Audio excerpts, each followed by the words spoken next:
당선 무효형이 만약에 나오면 434억을 민주당이 토해내야 하고 434억을 토해내면 다수당인 민주당이 공중분해될 거다. 그런데 그 434억 반환해도 민주당에 500억 가까이 자산이 남는다는 분석이 있었습니다. 당선 무효형 나도 공중분해 안 되는 거죠. 그런 자해 마케팅 안 통한다는 말씀 드리고 싶습니다. 이재명 대표 별 파장이 없습니다. 결론에 대해서도 저희는 크게 신경 쓰지 않고 있고 민주당 100% 무죄라고 확신하고 있습니다. 어떤 의미에서? 무죄니까. 법리적으로 너무 말이 안 되니까. 뭐 선거법 이런 거 그냥 논할 가치가 없으니까. 그러니까 이 사안은 과거에 이재명 대표가 누구에 대해서 모른다. 공개적으로 얘기한 거죠. 그리고 어떤 일이 있었다. 이런데 이게 진실이냐 아니냐에 따라서 이게 좀 굉장히 중요한 사항이 왔거든요. 이게 이제 선거법 위반 혐의로 재판을 받고 있는 건데 지금 정치권에서는 내일 1심 결과에 따라서 여러 가지 사항이 펼쳐질 수 있다. 이렇게 좀 전망들을 하는데 한 4가지 정도의 경우의 수가 있을 수 있겠네요. 화면으로 정리해 보죠. 이겁니다. 4가지 시나리오. 일단 이 사항에 대해서 검찰은 징역 2년을 구형한 상태입니다. 그리고 이 사항에서 법원이 판단하는 건데 만약에 무죄라면 그렇다면 사법 리스크 하나가 해소가 되는 셈이에요. 그러면 대권 가도에 청신호 뭔가 힘을 받는다. 당내 장악도 커진다. 뭐 통상 이렇게 전망이 되죠. 그런데 유죄가 나와요. 1심에서. 근데 이게 금액이 100만 원이 안 되는 유죄. 자, 100만 원이냐 100만 원 아니냐 아까 중요하다고 설명드렸잖아요. 이 사건에서 100만 원 밑으로 나오면은 그런데 나오긴 나왔으니까 이게 사실상 무죄 아니냐. 그리고 이건 정치 탄압이다. 이렇게까지 했는데도 100만 원도 안 나왔다. 이렇게 분위기가 갈 수 있다는 건데 만약에 반대로 100만 원 이상이 나왔어요. 그렇다면 향후에 이 판결이 확정된다면 피선거권, 대선 출마에 제한이 되는 거예요. 어려워지는 겁니다. 그리고 당내 리더십에도 큰 타격을 입는 거 아니냐. 이런 전망이 나오고요. 그리고 이거보다 더 강한 금고형 이상이 나와버려요. 그렇다면 당내가 굉장히 동요할 거 아니냐. 그리고 2심 가도 아무리 2심에서 조금 형이 줄어들때도 일단 심각한 형이 1심에 나와버리는 거 아니냐. 이렇게 시나리오들이 나오고 있는데 김상희 평론가. 네.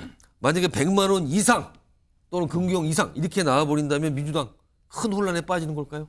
뭐 큰 혼란에 빠질지는 잘 모르겠어요. 아니, 왜 예측이 굉장히 어려운 게 예. 일반적으로는 혼란에 빠지는 게 맞죠. 일반적이라. 네, 일반적으로 그런 게 맞고 그럴 것으로 예상이 되는 게 맞는데 예.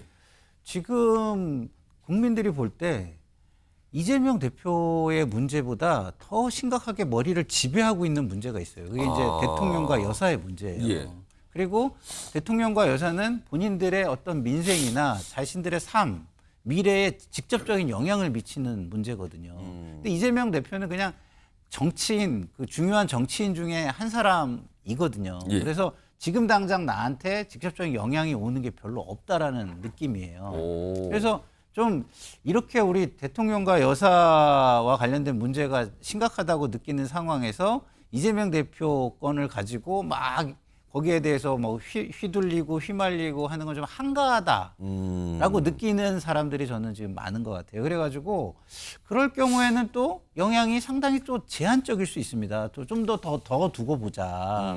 정치가 흘러가는 상황을 예. 좀 더 두고 보자. 아직도 2심과 3심이 남았으니까 예. 그것까지도 두고 보자. 이렇게 생각할 가능성이 굉장히 많거든요. 그래서 제가 볼 때 지금 이재명 대표의 가장 큰 후원자이자 응원군, 예. 지원군은 대통령과 여사 같습니다. 조정욱 변호사는 어떻게 판단하세요? 시나리오 4개 일단 소개해드렸는데. 일단 이제 영향력은요. 이재명 대표가 이제 170석의 여의도 대통령이에요. 이번에 금투세 폐지고 주식투세 중요하죠. 예. 이재명 대표 결정 안 하면 이게 못해요. 대통령이 못합니다. 지금 모든 게 입법 예산도요. 수사비 다 깎아버리면 검찰 수사 잘 못합니다. 예. 오히려 이게 저는 영향이 크고 또 이게 미래 부동의 일이잖아요. 따라서 현직 대통령에 비해서 그렇게 존재감이 없는 건 아니다. 이 말씀 드리고 이거는 이제 그 80이나 뭐 120이나 이렇게는 못 나와요.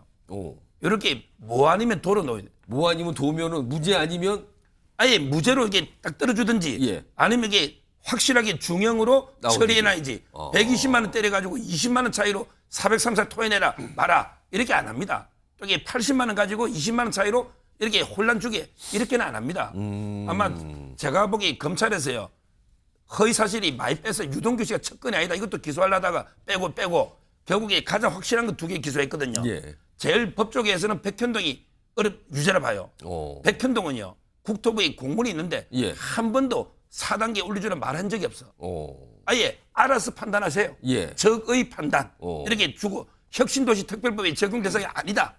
그러니까 올려줄 필요 없다는 거지. 그다음에 식품연구를 이전하는 거잖아요. 식품연구는 2단계만 올려주세요. 예. 2단계만 올리면 이게 임대주택이 다 되거든요. 오. 근데요, 갑자기 김인섭 씨가 들어오면서 4단계 올려주고, 예. 그다음에 성남도시공사는 빼고, 이게 배임에 200억, 그다음에 임대주택이 10%로 줄여요. 예. 여기 R&D 부지 비율이 아파트보다 줄여요. 이래가지고 용적률이에요.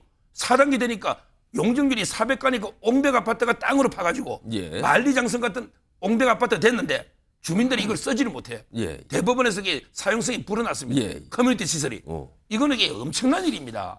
이런 거는 이게 벌금 이렇게 뭐 1, 200 이게 아니에요. 제가 보기에 2년 구형인데 뭐 징역형 노목이 10개월에서 한 1년, 벌금 노동이 500에서 700 이상 압도적으로 이게 중형이 노지. 예. 대통령 선거입니다. 그에 따라 기초 뭐 지방의회 선거는 좀 낮게 80만 원 이런 게 있어도요. 대통령 선거를 80만 원까지 기소 안 합니다. 뭐 김문기 씨도 이게 문제지만 저는 백현동이 알겠습니다. 크다 봅니다. 김상희 선생님. 제가 서정욱 변호사님 말씀을 들으면서 이게 반론을 얘기 안 할 수가 없는 게 이런 겁니다. 자, 이재명 당대표가 여의도의 대통령이어서 권한이 많기 때문에 중요하다라고 얘기하는데 그렇게 얘기하면 대통령이 훨씬 권한이 많죠. 우리나라는 행정부 중심 국가인데. 근데 그렇게 권한이 많으신 분이 왜 아무것도 못하죠? 국민의 지지가 없기 때문입니다. 국민이 대통령을 대통령으로서 존중해주고 인정하지 않기 때문입니다. 자, 여의도에서 이재명 당대표가 그 정도의 지지와 그 정도의 어떤 부정을 받는다면 여의도에서 어떤 활동을 할 수 있습니까? 일개 그냥 국회의원으로 전락해버리는 거예요. 근데 그 정도 지금 영향력을 유지해 주는 거는 제가 아까 말씀드렸잖아요. 대통령과 여사님이 든든하게 받쳐주고 계시기 때문이라는 말씀을 다시 한번 드리고요. 그리고 이재명 대표와 관련된 혐의에 대해서 구체적인 설명을 지금 해주셨잖아요. 이 설명 듣는 거 국민들은 지금 원하지 않아요. 왜? 이미 어느 정도 다 압니다. 대통령과 여사와 관련돼서 예. 이렇게 구체적으로 뭐가 문제가 있었는지, 문제가 없었다면 뭐가 문제가 없었는지를 구체적으로 듣고 싶죠. 알겠습니다. 요거 손정혜 변호사께 근데 내일 1심 선고인데 사실은요 이게 기소된 이후에 2년이 넘게 걸려서 이제야 1심이 나오거든요. 이게 통상적입니까? 아니면 이게 통상적이지 않은 상황입니까? 통상적이지 않고 바로 잡혀야 되는 부분입니다. 특히 공직선거법상의 판결 선고는 신속하게 하라는 것이 법의 정신인데 지나치게 좀 지연되고 오래 지연된 면이 적지 않아 있습니다. 하지만 법원 입장에서도 피고인이 방어권을 행사하고 굉장히 많은 증인을 신청하고 검찰 측에서도 입증의 계획을 달라고 하면은 또 안 줄 수도 없는 상황인 것이 이 재판 하나가 단순 벌금형이 아니라 한 정당의 수백억의 어떤 선거 보존 비용을 몰수하거나 반환해야 되는 문제가 발생하고 피선거권을 박탈해서 우리나라 정치계에 미치는 영향이 지대하다 보니까 예. 한 줄 한 줄 판결문을 쓰는 사실 판단에 굉장히 많은 증거 관계를 취합해서 하나하나 증거 조사를 할 수밖에 없었던 부분이 있고요. 그런 만큼 1심에서 굉장히 고심해서 결과가 나온다면 2심, 3심은 조금 더 빠르게 진행될 가능성이 있고 특히 3개월 이내에 이제 끝마치라고 되어 있기 때문에 확정 판결까지는 1심보다 2, 3심이 더 빠르게 진행될 여지는 있으나 지금 1심이 너무 길어서 사실은 이 선고한 이후에 그 거의 2, 3년을 이 사건 가지고 이야기를 했던 거거든요. 두 가지 사실관계입니다. 김문기 처장을 몰랐다라고 이야기한 방송 중의 발언이 허위 사실인가. 두 번째는 백현동 부지 관련해서 용도 변경 과정에서 이제 정부나 국토부에서 압박성 여러 가지 조치가 있었느냐. 이게 이제 허위 사실로 기소가 된 것인데 이게 2년 가까이 끌 일인가. 국민들 입장에서는 좀 피곤함을 가질 수도 있는 사안입니다. 자 이런 가운데 내일요 민주당은 비상이에요. 몇 가지 움직임들이 어제부터 지금 나오고 있는데 일단 화면으로 정리해 보겠습니다. 내용 보시면요. 일단 민주당 지도부가 의원들한테 이렇게 공지를 했대요. 이재명 대표 재판 직전에 법원 앞에 모두 모이세요. 의원들 다 모이라는 거예요. 서초동 법원 앞에. 그리고요. 여기 보면 더민주 전국혁신회 친명 조직으로 통상 소개되죠. 여기는요. 지금 상임위원 약 2,000명 대상으로 버스, 비행기 등 이용 비용 이거 중앙차원에서 보장할 테니까 다 모이세요. 최대한 많이 오십시오. 교통비 제공합니다. 이런 공지까지 했다는데 요구 손정혜 변호사 내일 서초동에 재판하러 가시는 변호사분들도 막 지장받는 거 아닙니까? 좀 저렇게 모여 있으면 뭐 이동도 어려울 것 같은데요. 실제로 서울 고등법원에서 이제 법원 청사를 통해서 또 변호사협회를 통해서 전체 공문이 내려왔습니다. 내일 금요일 날 서울 서초동의 법원에 이 서문, 동문, 북문이 정문하고 동문하고 북문이 있는데 동문만 제외하고 다 출입 제한 조치를 한다라는 것이고요. 아예 차량은 통제한다는 겁니다. 실질적으로 내일 재판에 참여해야 되는 의뢰인들이나 당사자들, 뭐 변호사들도 굉장히 재판 업무에 방해를 받을 정도로 너무 많은 사람들이 밀집해서 질서 유지가 안 될 가능성이 있기 때문에 내일 법원 근처에 방문하신 일이 있는 분들은 좀 주의하실 필요가 있지 않을까 생각이 들고요.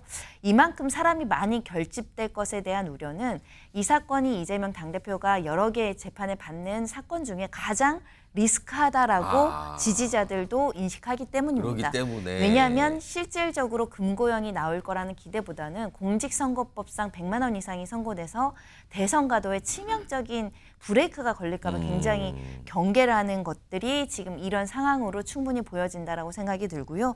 내일 대대적으로 최대한 많은 분이 집회에 나오도록 조직하라.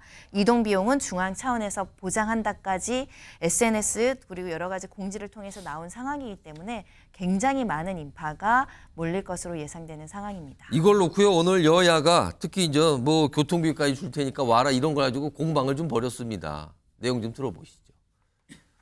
정치 집회나 정치 자금과 관련해서 굉장히 엄격해요. 황교안 전 대표가 보수 정당에서도 장애 집회 한 적이 있지 않습니까? 예. 차비를 못 줘요. 당에 돈이 있어도 네. 차비 지원을 못 합니다. 예. 명백한 정치자금법상 회계 규정 위반이에요. 만약에 제가 검토 결과 문제가 있으면은 네. 그대로 이행했다라고 하면 저는 법적 조치할 겁니다. 그 내용은 전 잘 모르겠는데 예. 이재명 대표의 이제 1심 재판이 워낙 뭐 초미의 관심사고 특히 이제 당의 입장에서 우리 이재명 대표 아니겠습니까? 예. 당원들 입장에서는 이재명 대표의 그 억울함이라든가 이러한 그 수사의 잘못된 부분에 대해서 함께 대우를 형성해서 싸운다라는 것이 당연한 거 아니겠어요? 당원으로서요? 자, 지금 이거에 대해서 공방이 많이 이루어지고 있어요.